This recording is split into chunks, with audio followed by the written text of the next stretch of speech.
Baik, Assalamualaikum warahmatullahi wabarakatuh. Pemirsa, Anda kembali menyaksikan obrolan Parekate edisi Selasa. Untuk hari ini bersama saya Ingrid Herman. Pemirsa, hari ini kita akan bicara tentang difabel dan kepedulian kita. Walaupun masih banyak yang menganggap difabel adalah warga kelas 2, tetapi ternyata sekarang makin banyak orang yang peduli dengan para difabel dan juga disabilitas. Dan semakin banyak komunitas-komunitas yang tumbuh yang mendukung para difabel dan juga disabilitas.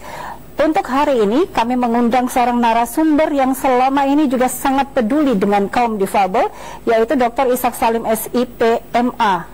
Beliau adalah Ketua Perdik Sulawesi Selatan, yaitu Pergerakan Difabel Indonesia untuk Kesetaraan. Dan beliau selama ini berkecimpung dan tertarik untuk fokus mengurusi para difabel. Kenapa beliau tertarik dengan itu dan apa saja yang perlu diperbaiki dalam perkembangan difabel di Sulawesi Selatan? Saya menyapa beliau dulu, Dr. Ishak Salim SIP MA, benar ya? Atau ada tambahan gelar lagi? Sudah cukup. Sudah cukup, oke. Baik, Pak Ishak, terima kasih telah hadir di studio kami. Sama-sama. Saya lihat sibuk sekali belakangan ini ya. Sibuk juga bicara motivasi di mana-mana ya. Yang mengkampanyekan inilah isu-isu disabilitas, penghormatan terhadap di mereka, dan bagaimana kita bisa mengubah cara pandang kita terhadap difabel. Oke, disabilitas dan difabel itu kan sepertinya kondisi yang berbeda ya, difabel dan disabilitas. Nah, kenapa istilah itu muncul? Setahu saya istilah itu muncul mulai tahun 90-an. Difabel ya? Ya, difabelnya. Disabilitasnya juga ya? Kalau disabilitas itu konsep sebenarnya. Jadi ada aktivis difabel, ada akademisi difabel. Nah, salah satu yang melahirkan konsep disabilitas itu adalah akademisi yang mengurusi isu disabilitas. Waktu itu oleh sosiolog di Amerika menggunakan istilah disabilitas ketimbang misalnya handicap atau kalau konteks kita kecacatan misalnya. Kecacatan. Jadi, tetapi tidak mau lagi mempergunakan istilah kecacatan. Iya. Diganti dengan difabel. Nah, itu adakah pengaruh setelah penggantian istilah itu? Iya, pengaruhnya menurut saya besar sekali karena tahun 90-an itulah untuk pertama kalinya mungkin difabel mengidentifikasi diri mereka sendiri, menamai diri mereka sendiri ketimbang sebelumnya dinamai oleh katakanlah negara seperti penderita cacat. Nah, atau ketunaan, itu kan semua istilah pemberian sebenarnya. Nah, tahun 90-an itu aktivis-aktivis disabilitas khususnya di Pulau Jawa, di Jogja, mencari satu istilah lain yang cukup berharga, yaitu lahirlah difabel. Itu sebenarnya berasal dari istilah Inggris, differently able people, disingkat difabel, kemudian di Indonesia kan menjadi difabel. Difabel. Ya, nah istilah itu dipakai dalam rancangan undang-undang difabel pada tahun 97. Tapi yang menang pada saat itu istilah baru, yaitu penyandang cacat. Jadi penderita cacat ke penyandang cacat 97. Waktu itu sudah ada alternatifnya difabel, tapi kalah. Artinya yang dipakai sampai sekarang penyandang cacat, nanti berubah lagi tahun 2016 menjadi penyandang disabilitas, atau 2011 malah waktu Indonesia meratifikasi konvensi hak-hak disabilitas. Itu ada istilah baru penyandang disabilitas. Kenapa sih nggak tetap pakai misalnya penyandang disabilitas atau difabel?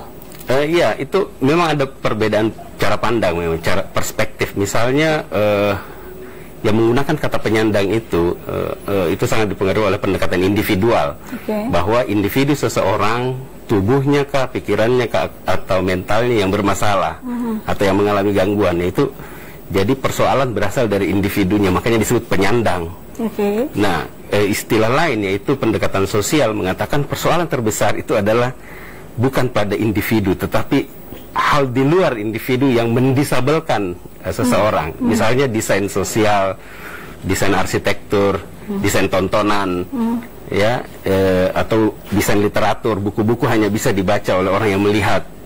Nah, tapi tidak bisa dibaca oleh orang yang tidak melihat, kecuali diubah desainnya menjadi huruf braille, orang buta bisa membaca, atau audiobook, orang buta bisa mendengar. Jadi yang persoalan adalah hal di luar dirinya. Makanya yang saya urusi sebenarnya bukan difabelnya, tapi kita semua yang berpikiran bahwa persoalan terbesar pada disabilitas adalah orang yang mengalami disabilitas. Bukan, persoalan terbesar adalah pada diri kita, pada orang yang mendesain kebijakan, pada guru yang mengajarkan murid-murid, kepada pekerja pariwisata yang mengurusi wisatawan dan sebagainya. Jadi itu semua yang mendisabelkan atau yang tidak mampukan pada akhirnya difabel. Oke, ada pergerakan-pergerakan setelah itu tidak untuk lebih mensosialisasikan istilah ini. Artinya kan tidak hanya sekedar merubah istilah, tetapi merubah cara pandang tadi kan kata Dr. Ishak. Nah, pergerakan-pergerakan apa atau apa aja yang dilakukan supaya cara pandang itu berubah seiring dengan perubahan istilah itu? Iya, sekarang ini betul Kak Ingrid tadi bilang bahwa sudah marak muncul organisasi-organisasi ya. Nah, maraknya itu yang kemudian membuat orang lebih mengenal beragam perspektif. Jadi pertama-tama memang mengubah dulu cara pandang. Kalau cara pandang sudah berubah, berarti ketika dia ingin melakukan sesuatu, bikin program misalnya, program pembangunan, maka implementasinya akan berbeda dan hasil implementasi itu akan lebih inklusif misalnya begitu. Jadi kalau cara pandang sudah berubah, misalnya kita sebagai guru, cara pandang kita terhadap siswa difabel itu berubah. Begitu ada difabel datang ke sekolah, kita tidak menyalahkan dia. Kamu buta, nggak bisa di sekolah ini, kau harus ke SLB. Itu kan perspektif yang mengatakan bahwa orang difabel itu tidak mampu dan untuk itu disekolahkan di SLB. Tapi itu cara berpikir lama. Makanya sekarang banyak sekali gagasan sistem pendidikan inklusi di mana difabel itu bisa masuk ke sekolah manapun dan begitu ada guru didatangi oleh atau kepala sekolah didatangi oleh keluarga difabel yang ingin menyekolahkan anaknya, langsung saya diterima. Nanti yang menyesuaikan adalah lingkungan di sekolah, kurikulum, cara pandang guru, cara mengajar guru. Kalau misalnya masuk anak buta belajar matematika, guru matematika harus mengubah cara mengajar. Misalnya tidak lagi ini tambah ini sama dengan ini begini. Orang buta tidak bisa mengerti mana ini tambah mana ini. Jadi dia harus menyebutkan 12 tambah 12 misalnya sama dengan 24. Itu baru inklusif cara mengajarnya. Nah, tapi itu kalau cara pandang sudah berubah, tindakan bisa berubah. Kalau cara pandang tidak berubah, tindakan tidak berubah. Artinya difabel tetap dianggap sudah kamu sekolah di SLB saja. Kalau kamu kuliah ya kamu ambil jurusan pendidikan luar biasa. Tidak bisa ambil jurusan matematika, kimia. Nah, yang menolak itu semua berbasisnya biasanya prasangka atau keliru dalam memaknai ya konsep disabilitas tadi. Jadi tugasnya Dr. Ishak adalah merubah mindset ya. Artinya orang-orang difabel sebenarnya bisa menjadi seperti yang kita lakukan, cuman merubah cara belajarnya atau fasilitasnya. Saya pun sebenarnya diubah oleh teman-teman ya, karena saya bergaul dengan teman-teman disabilitas, akhirnya cara pandang saya berubah dan cara saya melakukan aktivisme sosial pun berubah. Saya sebelumnya misalnya mengurusi desa, petani dan sebagainya, tapi saya pikir saya perlu beralih ke isu disabilitas karena ini kawan-kawan aktivis pergerakan butuh support, butuh teman untuk lebih memperluas cakupan pergerakan. Nah, itu artinya saya sangat dipengaruhi oleh cara berpikir kawan-kawan disabilitas dalam aktivisme sosial. Apakah selama ini memang Dr. Ishak sebelum akhirnya bergabung di Perdik itu di lingkungan mungkin banyak orang disabilitas atau difabel? Tidak juga, tapi memang tahun sekitar 2003-2004 saya berkenalan dengan seorang kawan namanya Joni Yulianto. Dia seorang buta, sama-sama mendapat beasiswa ke luar negeri, dan saya kursus bahasa Inggris sama-sama, lalu kos sekamar. Nah, di situ saya melihat cara dia belajar bahasa Inggris, buku-buku yang diberikan ke dia, misalnya huruf Braille. Mungkin saya cuma punya buku 5 buku segini tingginya, dia itu 1 meter bukunya karena huruf Braille. Betul. Terus komputernya itu bicara, jadi ada komputer bicara karena menggunakan aplikasi pembaca layar. Jadi dia itu kalau dia menulis ribut sekali ininya. Touchnya. Jadi kalau tidak mau ribut dia pakai headset. Nah, di situ saya berkenalan lalu mulai mengenal isu disabilitas. Tapi nanti saya betul-betul konsentrasi mengurusi disabilitas atau ikut dalam pergerakan disabilitas itu tahun 2013. Pada saat saya ambil S3 di UGM. Dan 2016 mulai Dr. Ishak kan salah satu pendiri dan Dewan Penasihat Eksekutifnya Perdik ya. 2016 Perdik. Sekarang. Artinya banyak juga teman-teman di Sulawesi Selatan juga yang sepemikiran dengan Dr. Ishak waktu ini. Iya, banyak sekali. Saya banyak ke daerah-daerah semacam katakanlah lingkup Sulawesi Selatan itu saya ke Endrekang, ke Bulukumba, Jeneponto, Maros dan sebagainya. Saya melihat ada kawan-kawan bergerak di sana untuk mengurusi isu-isu disabilitas dan pendekatannya sekarang ini sudah mulai marak berbasis hub. Jadi karena memang Indonesia sudah meratifikasi konvensi hak-hak penyandang disabilitas, otomatis sudah banyak kebijakan yang lahir untuk mengakomodasi itu. Misalnya undang-undang penyandang disabilitas, lalu turunannya ada 7 peraturan pemerintah, sekian peraturan menteri, dan sekarang misalnya ada rencana aksi daerah. Nah, kawan-kawan yang mulai menyadari itu dan sering berinteraksi dengan aktivisme disabilitas yang lain, itu juga mulai giat di daerahnya masing-masing. Dan organisasi disabilitas juga bukan lagi hanya misalnya yang mainstreamnya PPDI, HWDI, tapi ada macam-macam. Ada Difabel Community Goa, ada Institut Difabel Indrekang, ada Permata dan sebagainya. Jadi ada sudah banyak beragam, dan juga organisasi-organisasi masyarakat sipil yang inklusif seperti Perdik sebenarnya itu kan inklusif, dia tidak hanya oleh penyandang disabilitas isinya atau difabel. Tunggu, oleh penyandang disabilitas atau difabel tadi Pak Ishak. Pak Ishak, ini kan Perdik Pergerakan Difabel Indonesia untuk Kesetaraan. Kenapa difabel? Maksudnya kenapa tidak disabilitas? Bukannya disabilitas lebih luas? Iya, jadi difabel itu kan saya merujuk pada person, ya kan, orang-orang dengan perbedaan kemampuan. Nah, kalau disabilitas itu konsep untuk konsep yang menjelaskan tentang interaksi antara orang dengan disabilitas dengan lingkungan yang menghambatnya. Nah, itu namanya disabilitas. Tapi kalau personnya, person with disability itu kalau di Indonesia kan menjadi penyandang disabilitas. Nah, kami tidak menggunakan penyandang disabilitas karena lebih serak dengan difabel. Karena penyandang disabilitas tadi yang saya bilang pendekatannya individual. Jadi kedisabilitasan seseorang itu melekat, menyandang. Nah, sementara perspektif kami, kedisabilitas itu disematkan dari luar. Jadi sebenarnya tidak ada kecacatan, tidak ada semua orang normal, tidak ada normal abnormal, semua adalah normal. Jadi normalitas yang beragam. Nah, normalitas yang beragam itulah yang membuat kita seharusnya tidak disegregasi, tidak dipisah-pisahkan, tidak didiskriminasi dan seterusnya. Nah, penggunaan kata penyandang disabilitas itu diakomodasi dalam regulasi kita.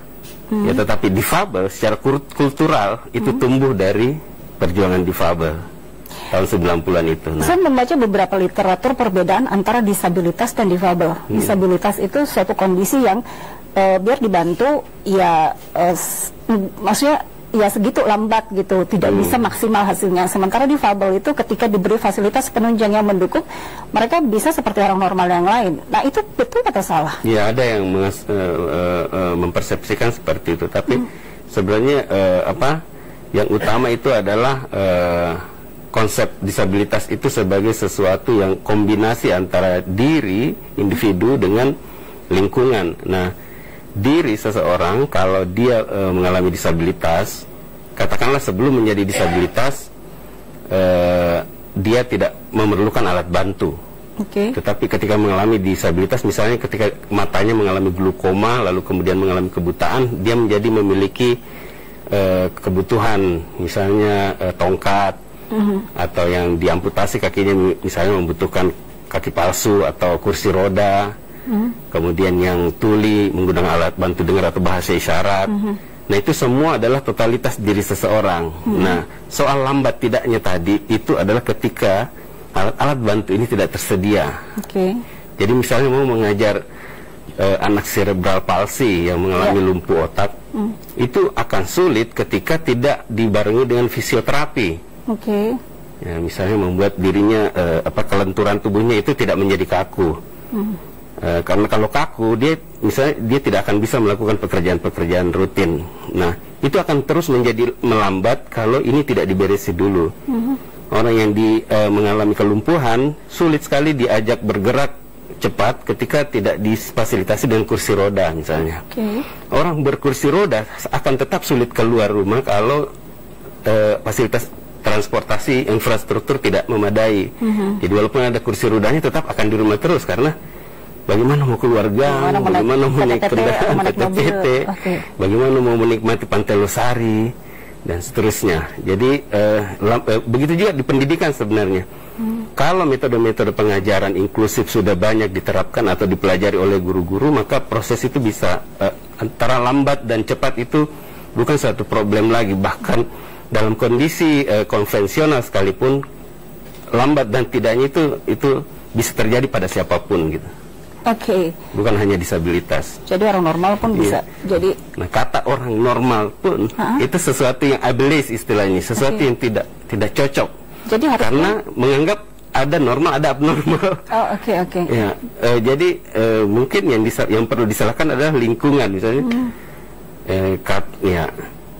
Lingkungan pendidikan yang masih kurang, misalnya fasilitas, infrastruktur, metode mengajar dan sebagainya, itu bisa memungkinkan orang yang difabel paling mengalami kerugian.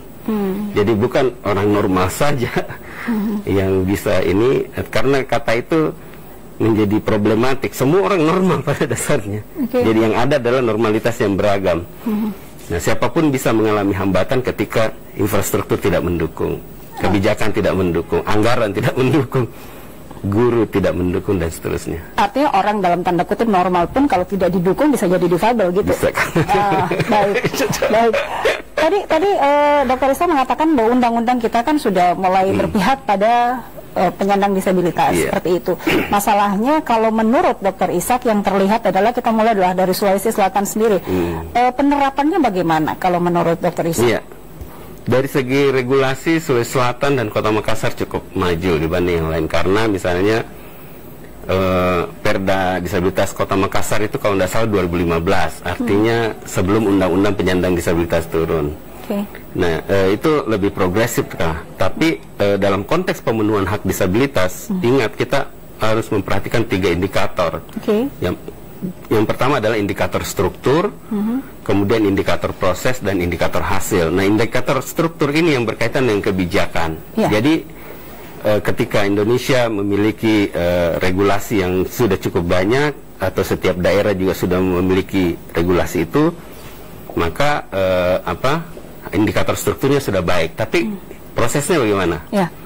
Apakah setiap dinas menjalankan amanah dari regulasi daerah? Berapa persen harus difabel? Berapa persen saya untuk misalnya ketenaga kerjaan? Apakah setiap sekolah sudah berani tidak menolak ketika ada difabel yang mau masuk? Atau apakah dalam konteks olahraga difabel, atlet difabel dan atlet non difabel itu mendapatkan perlakuan yang setara, misalnya dari segi honor atau fasilitas latihan dan seterusnya, apakah setara dengan yang atlet non disabilitas?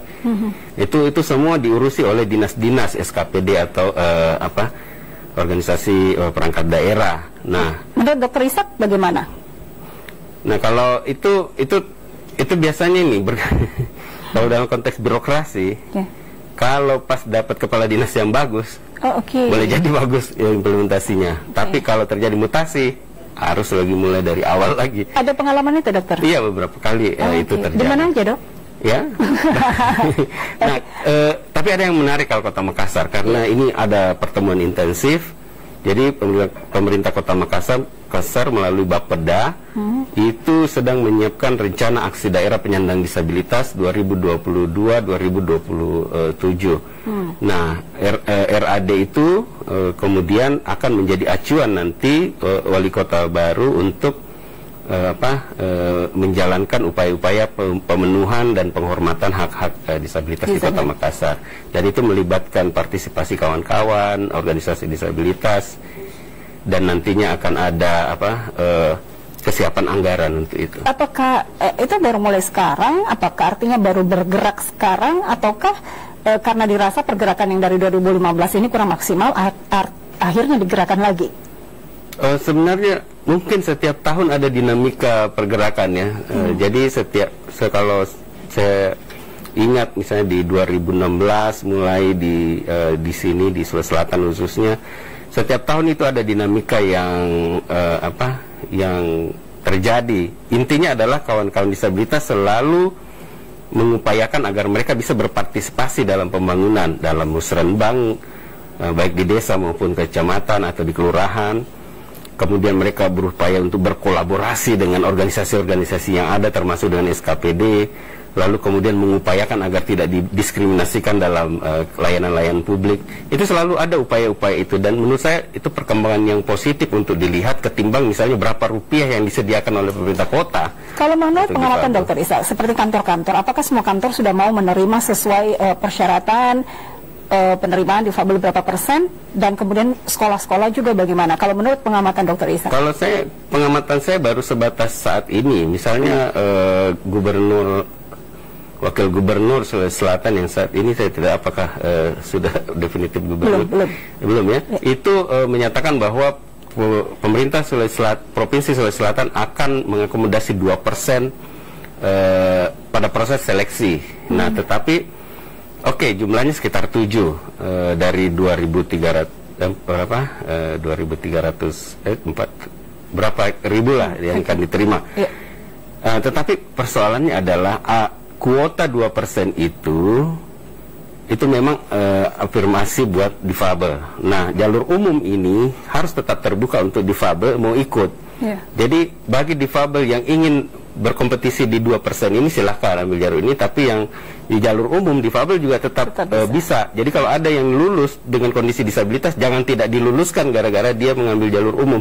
Karena ada beberapa kecenderungan begitu. Jadi baru-baru ini misalnya di Semarang atau Jawa Tengah, kemudian di Padang, itu dia sudah terpilih difabel netra ini, guru, tapi kemudian dibatalkan gara-gara dia dianggap penyandang disabilitas. Nah, itu problematik. Dan saya berharap pemerintah Sulawesi Selatan juga jangan sampai melakukan hal yang sama. Jadi dua jalur ini harus terbuka untuk difabel. 2% ini karena regulasi memang mengharuskan demikian, tetapi jalur umum ini difabel bisa juga berkompetisi. Kalau sekolah, setahu saya masih ada sekolah yang menolak. Masih ada, dengan alasan misalnya tidak ada guru yang disiapkan untuk menghandle siswa yang disabilitas. Apakah memang harus disiapkan guru khusus ataukah tidak perlu? Nah, makanya di setiap sekolah itu sebaiknya ada namanya unit layanan disabilitas untuk menilai kebutuhan anak tersebut. Jadi kebutuhan belajarnya apa, nanti baru diasumsikan, oh ternyata ini butuh guru, misalnya dia autis, ternyata dia butuh guru pendamping ini untuk menjaga agar dia konsentrasi belajar, dan guru yang satu untuk mengajarkan dia pengajaran misalnya. Tapi itu hasil dari analisis kebutuhan, bukan prasangka. Sebelum baru difabel masuk sudah berprasangka. Kalau anak ini malah ditambah-tambahin misalnya bodoh-bodoh. Itu kan semua judgment. Jadi menjudge seseorang sebelum melakukan assessment. Jadi setiap sekolah itu harus ada, bukan hanya setiap sekolah sih, setiap pemberi layanan publik mesti siap melakukan assessment kebutuhan disabilitas. Dan itu sekarang kalau di Makassar cukup marak di peradilan, lembaga peradilan ini banyak diskusi dengan kepolisian, kejaksaan, pengadilan tentang assessment, profil assessment ketika ada difabel berhadapan dengan hukum. Jadi kalau ada tuli yang dilecehkan secara seksual misalnya, langsung di assessment dulu, kamu kebutuhannya apa? Butuh penerjemah bahasa isyarat, butuh kalau tidak bisa bahasa Bisindo, butuh CB, sistem isyarat bahasa Indonesia, atau bahasa ibu, atau alat bantu dengar. Nah itu. Kalau dia berkursi roda, itu dicatat semua, baru disampaikan supaya teridentifikasi ketika dia melewati fase penyidikan atau penyelidikan, kebutuhan-kebutuhan itu sudah terpenuhi. Begitu pula di sekolah, di pendidikan tinggi. Unit layanan disabilitas harus selalu ada supaya bisa ada assessment sebelum kita menjudge ini seseorang tidak bisa atau tidak. Bisa. Oke, sejauh ini apa yang dilakukan Perdik untuk kesetaraan berkaitan dengan untuk hak untuk bekerja, kemudian hak untuk sekolah? Perdik yang utama dari Perdik itu sebenarnya adalah literasi. Jadi memproduksi pengetahuan yang bisa digunakan oleh pengambil kebijakan ketika ingin mengurusi disabilitas, entah itu pekerjaan, pariwisata, dan sebagainya. Jadi kita ada perpustakaan, kita ada website yang bisa dibaca artikel-artikel di situ, dan kemudian melakukan advokasi ketika difabel ada yang mengalami diskriminasi. Jadi kalau ada anak difabel ditolak di sekolahnya, kita bisa fasilitasi ketika dia meminta kami untuk mendampingi. Atau ketika dia mendapat penipuan misalnya, atau ditolak oleh bank bikin ATM hanya karena dia buta, atau dia berhadapan dengan hukum, entah ditipu atau apa, atau dia ditolak di pekerjaan, dan seterusnya, itu advokasi. Nah, ada juga pengorganisasian. Jadi mengorganisir organisasi-organisasi disabilitas. Kami membantu misalnya katakanlah Permata atau Persatuan Mandiri Kusta ingin membenahi sistem administrasi organisasi mereka, ya kami bantu, atau sekedar diskusi bersama, berbagi pengetahuan tentang jurnalistik, jurnalisme inklusi dan seterusnya. Itu yang dilakukan oleh Perdik. Oke, bagaimana dengan fasilitas di Sulawesi Selatan? Kalau menurut Dr. Ishak, apakah sudah ramah dengan kaum difabel? Ya, beberapa ada yang mulai ramah, tapi masih banyak yang belum. Jadi prinsip dasarnya sebenarnya adalah orang mesti mengetahui kalau ketika berbicara tentang gedung, maka ada kewajiban menggunakan sistem atau prinsip universal design. Jadi kalau pengurus masjid ingin membangun masjid baru, maka ingat, untuk arsitektur masjid harus menggunakan universal design. Apa itu universal design? Bahwa tangga atau jalan menuju masjid tidak hanya untuk yang berkaki, tapi juga yang berkursi roda. Kalau mau ke tempat wudhu, tidak harus ada kolam untuk cuci kaki, karena ada orang yang pakai kaki palsu. Jadi kalau dia lewat situ bisa lepas-lepas lemnya. Itu tidak universal design. Begitu juga dalam pemilu. Ada dalam pemilu itu menggunakan TPS dengan standar pemilu akses, atau juga universal design sebenarnya. Jadi semua TPS itu akses buat siapapun, termasuk orang kecil misalnya. Terus layanan yang lain juga, misalnya terkait dengan literatur, ada Treaty Marrakesh atau Traktat Marrakesh yang mewajibkan semua bahan bacaan baik majalah maupun apa dan sebagainya itu harus ada format aksesnya untuk disabilitas netra. Dan itu pemerintah Indonesia sudah menandatangani itu, artinya wajib hukumnya kepemimpinan saat ini untuk mengakomodasi hal itu. Oke, bagaimana menurut Dr. Ishak ini penyediaan anggaran gitu untuk kemudian membangun fasilitas-fasilitas yang ramah disabilitas? Nah, kemarin pengalaman diskusi di Bapeda Kota Makassar, ada memang sepertinya salah persepsi tentang anggaran. Anggaran disabilitas itu diasumsikan selalu berhubungan dengan kebutuhan disabilitas. Padahal sebenarnya itu tadi, kalau misalnya dinas PUPR itu sudah mengerti bahwa membangun trotoar itu ada untuk disabilitas, maka anggaran itu sudah seharusnya include membangun guiding block atau RAM dan sebagainya. Kalau dia bikin unit sekolah baru, maka otomatis menggunakan standar universal design. Jadi desainnya itu harus ada yang memeriksa, sudah universal design atau belum ya? Bukan berarti nanti sudah jadi, ternyata toiletnya toilet jongkok atau pintunya tidak selebar, hanya kecil sekali, kursi roda tidak masuk, baru dirombak. Lalu itu disebut anggaran disabilitas? Tidak. Jadi anggaran disabilitas adalah sebenarnya anggaran yang biasa hanya diubah cara pandang dalam pembangunan itu. Nah, persoalannya sekarang adalah para ASN ini perlu pengetahuan baru tentang itu. Jadi kalau misalnya dia di bagian kependudukan misalnya, berarti di form KK itu misalnya sudah harus ada kolom disabilitas untuk mengetahui bahwa di Kota Makassar di setiap KK-nya itu kelihatan, oh di sini ada disabilitas netra, usianya sekian, tanggal lahirnya sekian, jenis kelaminnya sekian, sekolah atau tidak sekolah, menikah atau tidak menikah.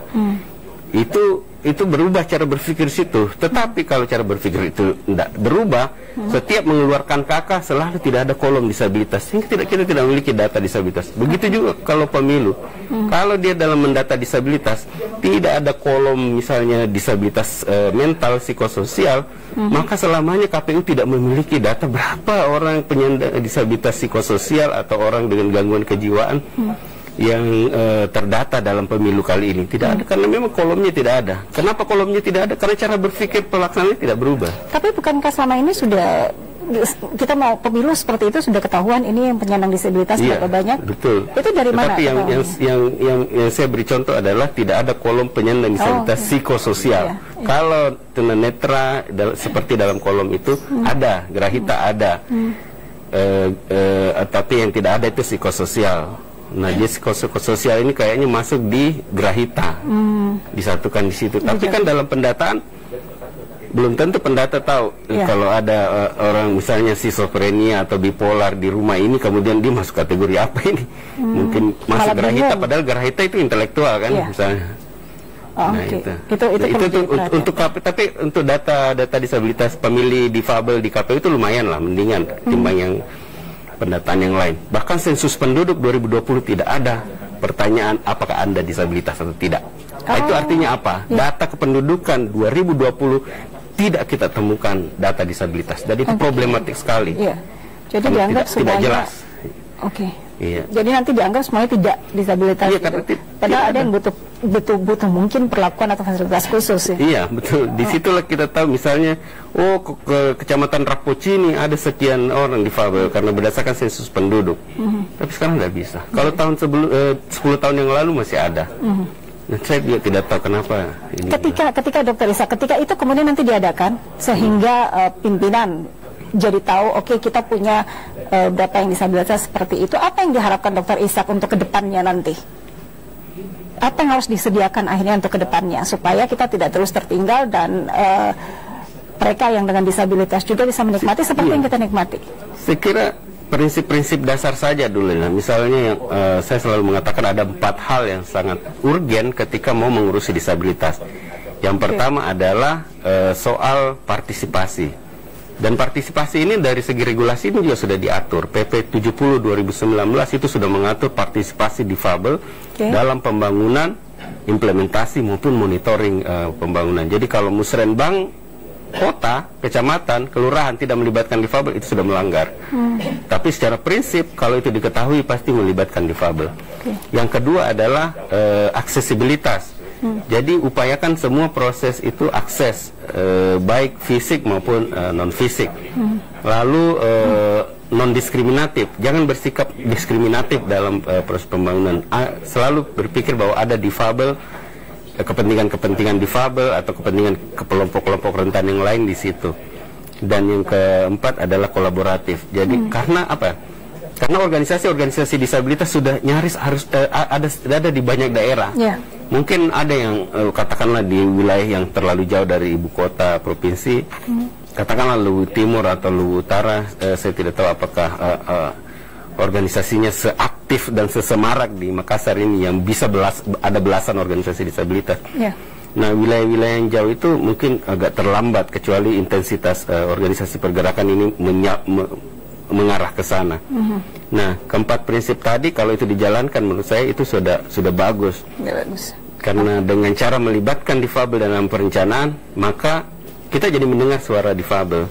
Dengan mengajak berkolaborasi, maka kita bisa mengerti, oh begini cara kerjanya difabel. Kalau untuk pendidikan ini solusi dari mereka, begini caranya kita merencanakan dan seterusnya. Oke, Dokter Ishak, begitu banyak pilihan yang bisa kita ambil. Kenapa kita memilih untuk mengurusi difabel? Yang pertama karena konsekuensi mengetahui fenomena disabilitas baik dari teman-teman aktivis pergerakan sendiri maupun dari bacaan-bacaan sosial kritis yang saya pelajari. Jadi pendekatan-pendekatan tentang bagaimana memahami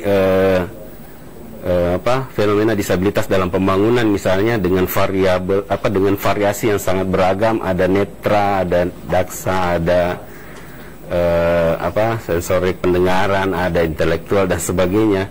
Itu membuat saya jadi seperti memahami, oh ini persoalan yang dihadapi, persoalannya terletak di bagian ini. Nah, ini yang perlu kita lakukan. Nah, dengan akhirnya konsekuensi itu yang membuat, ya kalau begitu kita harus bikin sesuatu, bikin organisasi pergerakan disabilitas yang konsentrasinya adalah literasi. Lalu setelah itu bikin diskusi-diskusi, lalu bikin penelitian-penelitian. Dan seterusnya itu bergulir terus tanpa terasa. Ya. Akhirnya terus menerus ternyata sudah 10 tahun menggeluti disabilitas. Iya, itu waktu itu terbentuk atau ada niatan kuat untuk mengurusi ini karena dianggap belum banyak yang mengurusinya kah? Ataukah Dokter Ishak menganggap bahwa udah ada yang mengurusi ini, cuman ini yang saya mau urusi yang bagian lainnya gitu? Jadi kan kronologinya begini, tahun 2004 saya berkenalan dengan Joni, mengenal pertama kali isu disabilitas. Tapi sepulang dari Belanda kuliah, saya masih mengurusi, waktu itu saya mengurusi pasar lokal, pasar tradisional, yang tahun 2008 sampai 12 itu sangat rentan digusur. Lalu mulai ada tsunami minimarket yang mempengaruhi pasar modern, yang sangat mempengaruhi keberadaan pasar lokal. Dan setelah itu saya ke Jogja 2013, ambil S3, dan disitulah saya berkenalan dengan urusan disabilitas. Jadi 2013 okay. Saya banyak sekali melakukan perjalanan ke daerah karena konsekuensi pekerjaan dan riset saya terkait tema itu. Lalu 2016 saya ke Makassar, balik dan mendirikan itu bersama teman-teman Rahman, Yayat dan termasuk istri saya, dan beberapa kawan lain yang akhirnya bersepakat untuk mendirikan pergerakan difabel ini. Bedakah perasaan ketika awalnya masih ngurusin pasar tradisional, kemudian sekarang mengurusi para penyandang difabel itu? Iya, beda. Apa perbedaannya? Saya tidak pernah berhadapan dengan preman pasar ketika mengurusi disabilitas.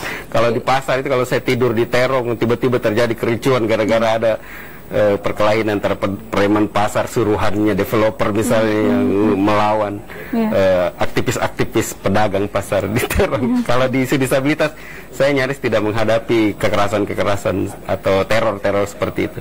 Yang saya hadapi adalah pergulatan pemikiran terus-menerus, karena misalnya ada yang bertanya soal isu pendidikan, bagi pendidikan inklusi, otomatis saya harus mempelajari kalau di SD itu pendidikan inklusi itu bagaimana dijalankan, kebutuhan training apa yang dibutuhkan oleh para guru ini, desain pembangunan yang seperti apa supaya akses untuk anak-anak berkursi roda, atau di mana didapatkan ini kursi roda untuk anak-anak ini yang dari daerah mau sekolah tidak ada akses kursi roda, mau ke Makassar pun susah dapat kursi roda untuk anak-anak. Yang ada adalah kursi roda all size, kursi roda rumah sakit.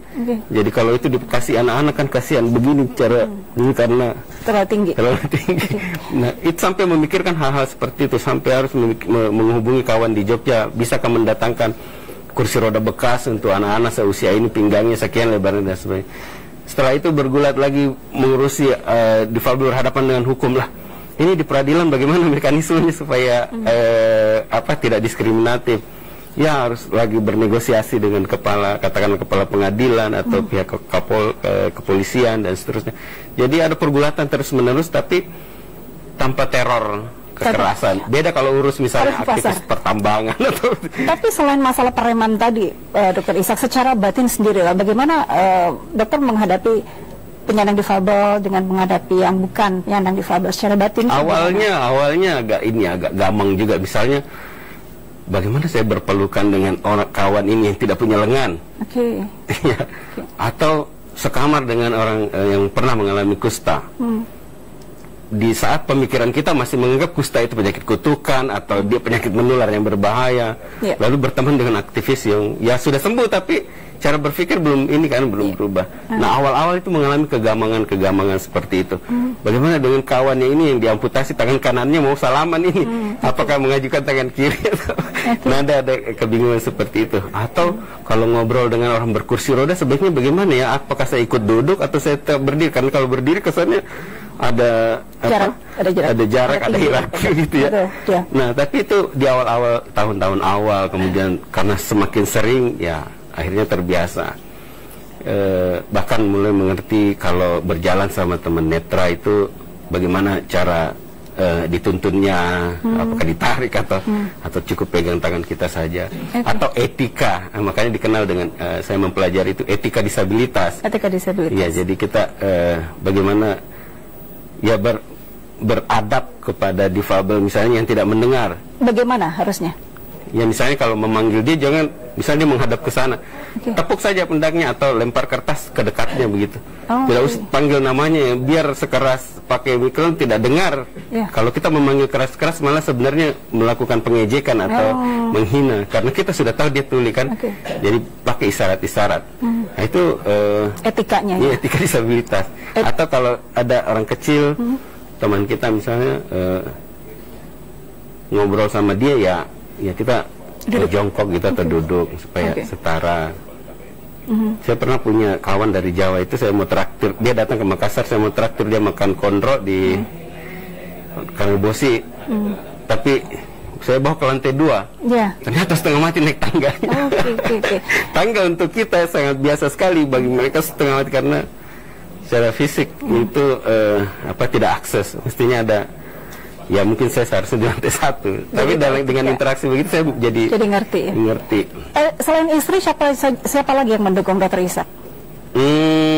Ya sekarang sudah banyak kawan-kawan inilah, kawan-kawan pergerakan, akademisi juga mulai tertarik isu disabilitas, misalnya kawan-kawan yang di bidang hukum atau sospol, bahkan sastra juga membuka ruang untuk kita mempelajari kajian-kajian yang terkait dengan disabilitas.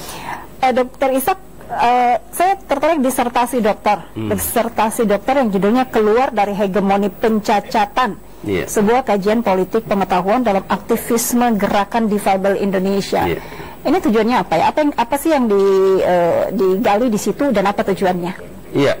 Jadi penelitian ini tentang pengalaman kami dalam pergerakan, sebenarnya pergerakan disabilitas. Nah, saya mengkonstruksi pengalaman itu menjadi kayak karya tulis. Nah, misalnya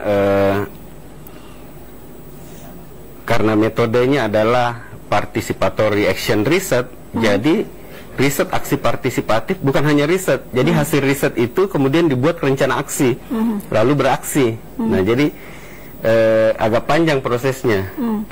Nah, kata partisipatorinya yang paling sulit, karena harus melibatkan difabel dalam mendesain penelitian, mendesain pertanyaan penelitian, mendesain proses penelitian. Jadi bukan saya sendiri yang meneliti, tapi teman-teman aktivis difabel. Nah, kalau ada aktivis difabel belum mengerti metodologi risetnya, maka kami harus belajar dulu metode risetnya. Kalau ada difabel yang tidak bisa menuliskan hasil penelitian, maka kami harus mengajar dulu cara menulisnya. Ujungnya kan keluar dari hegemoni pencacatan. Siapa yang keluar? Para penyandangnya ataukah kita? Iya. Yang secara mindset. Itu pertanyaan sulit ya. Bisa bersama-sama karena misalnya saya dalam posisi pada saat itu baru belajar dan sangat dihegemoni atau ditekan oleh pendekatan individual medik bahwa difabel itu orang sakit, orang tidak mampu, difabel itu layak dibantu dan seterusnya.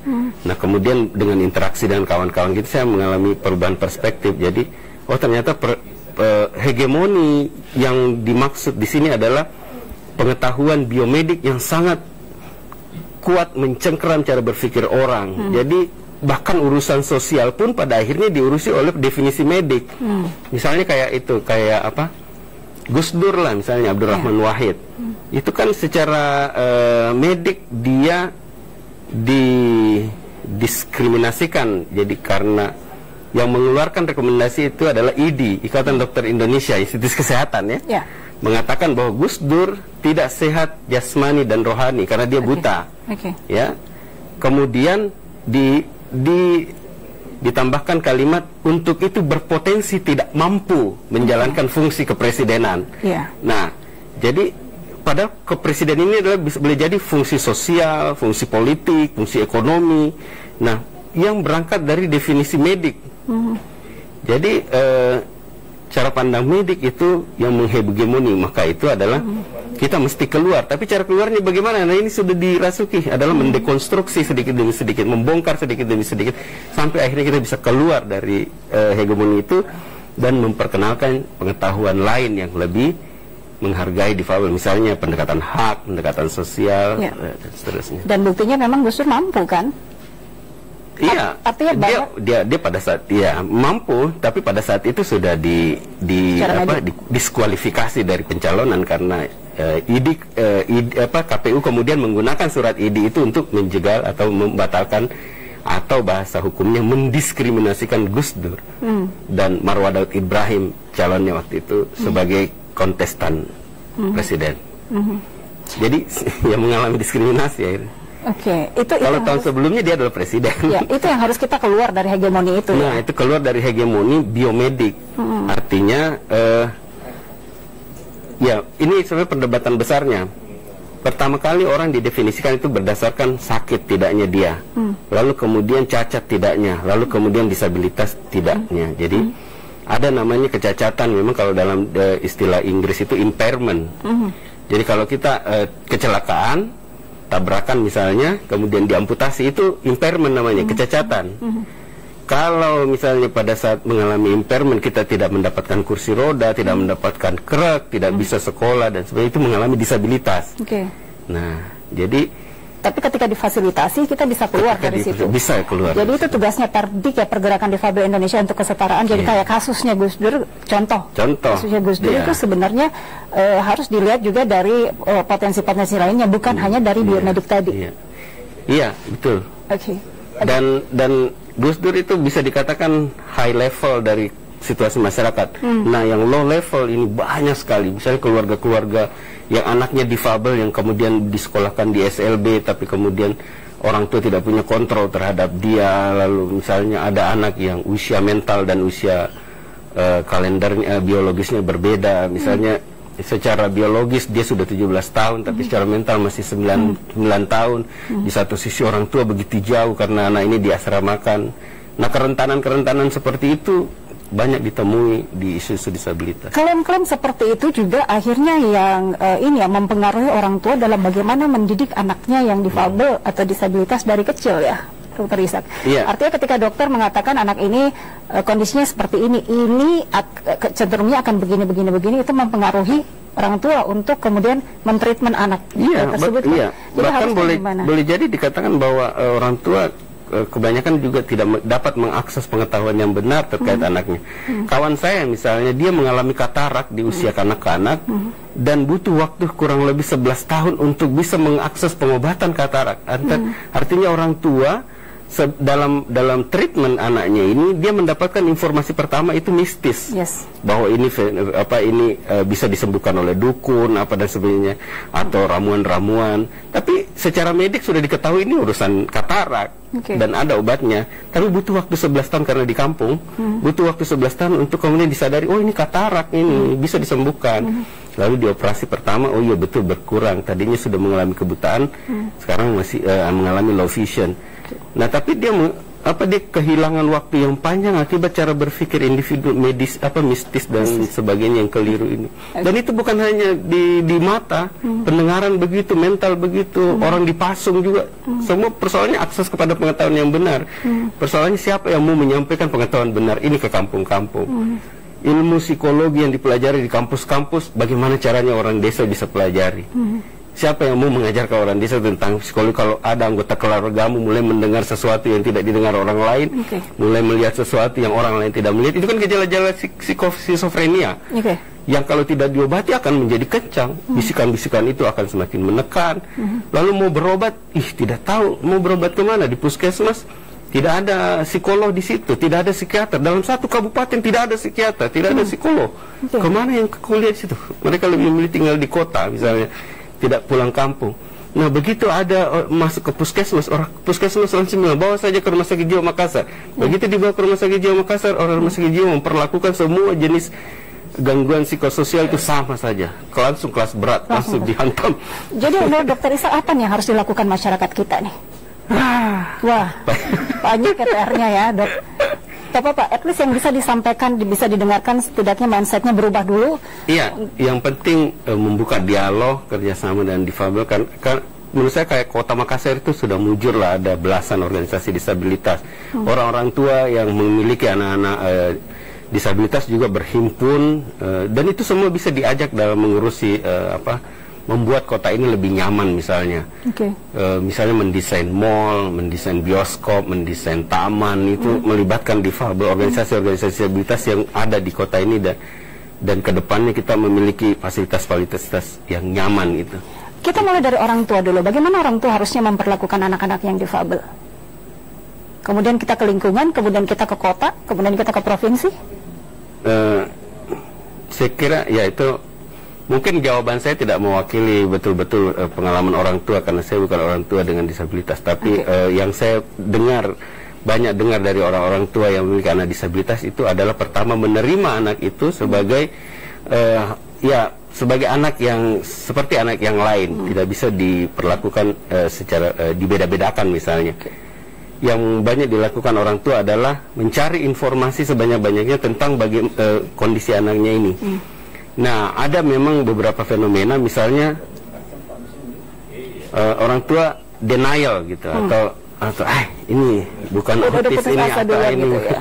Jadi karena dia menolak fenomena itu, akhirnya dia sebenarnya misalnya kehilangan waktu sekian tahun untuk yang mungkin dia bisa gunakan untuk ya terapi, memaksimalkan potensi anak ya. Khususnya kognitifnya itu ya. Betul. Bagaimana lingkungan harusnya memperlakukan orang-orang dengan disabilitas? Kalau ada anak disabilitas, sampaikan ke lingkungan sekitar bahwa ada anak disabilitas di rumah. Kalau dia misalnya kalau bisa tetap diperlakukan setara atau diperhatikan, boleh juga diperhatikan kalau dia keluar atau dia misalnya mengalami disabilitas intelektual.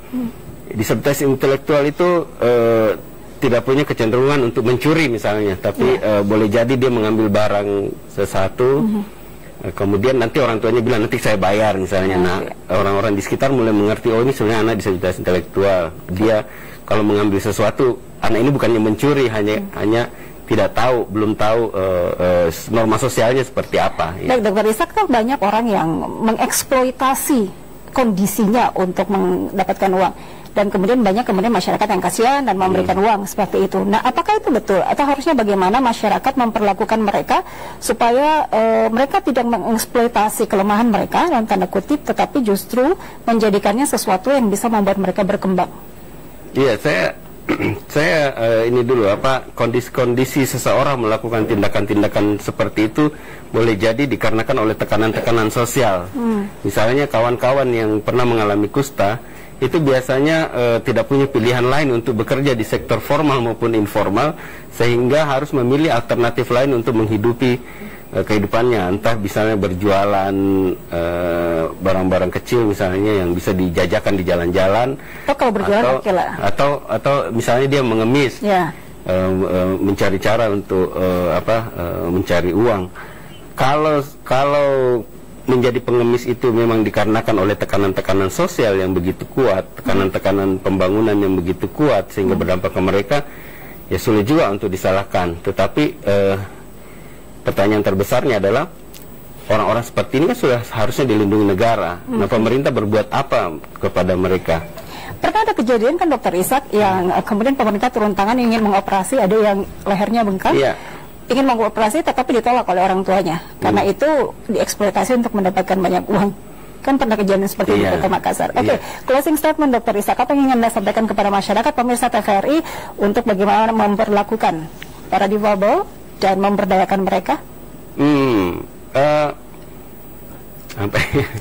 Saya kira yang paling penting adalah semua manusia itu sama di mata Tuhan, semuanya normal, perlakuan kita harus santun, beradab, dan difabel maupun kelompok-kelompok rentan yang lain itu membutuhkan, ada yang membutuhkan bantuan, ada yang ingin membantu, ada juga yang ingin bersama-sama untuk mengubah kondisi menjadi lebih baik. Gitu. Baik. Jadi mari buka kesempatan seluas-luasnya juga untuk para difabel untuk lebih berkembangnya. Dan begitu ruang terbuka, ya tetap temani difabel, karena kondisi pengetahuan, keterampilan belum tentu bisa langsung membuat mereka menikmati kenyamanan ruang terbuka gitu. Ya, maksud saya ketika ruang partisipasi di musrenbang daerah terbuka untuk difabel, ya di dalam ruang itu ada banyak kepentingan. Nah, kalau difabel ini tidak cukup empower, tidak cukup berdaya untuk berkontestasi dengan warga-warga lain, boleh jadi dia tergeser sendiri dalam ruang yang sudah dibuka itu. Nah, makanya harus dibuat setara dulu, di empowering dulu supaya setara, baru bisa berkontestasi di ruang ini. Kalau belum, berdayakan dulu, buka ruang pelatihan, buka ruang pendidikan, buka ruang macam-macam untuk mereka, baru nanti kalau sudah cukup berdaya, baru masuk ke ruang ini. Baik, terima kasih Dokter Ishak sudah berbagi bersama kami. Sukses juga untuk pergerakan difabel Indonesia untuk kesetaraan di Sulawesi Selatan. Ya, baru-baru ulang tahun. Baru-baru ulang tahun ya? Oh ya, tanggal 11 Juni. Ulang tahun yang berarti 2016? Kelima ya. Oke, selamat ulang tahun untuk Pardi. Oke, terima kasih Dokter Ishak. Baik pemirsa, demikian perbincangan kita dengan Dr. Ishak Salim SIPMA, salah satu pendiri dan juga Dewan Penasihat Eksekutif dan juga Ketua Perdik Sulsel Pergerakan Difabel Indonesia untuk Kesetaraan atau Perdik.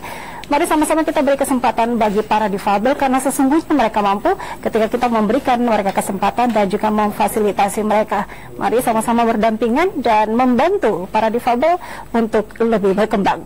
Akhir kata saya Ingrid Herman dan seluruh kerabat kerja yang bertugas undur diri. Terima kasih atas perhatian dan kebersamaan Anda dan sampai jumpa.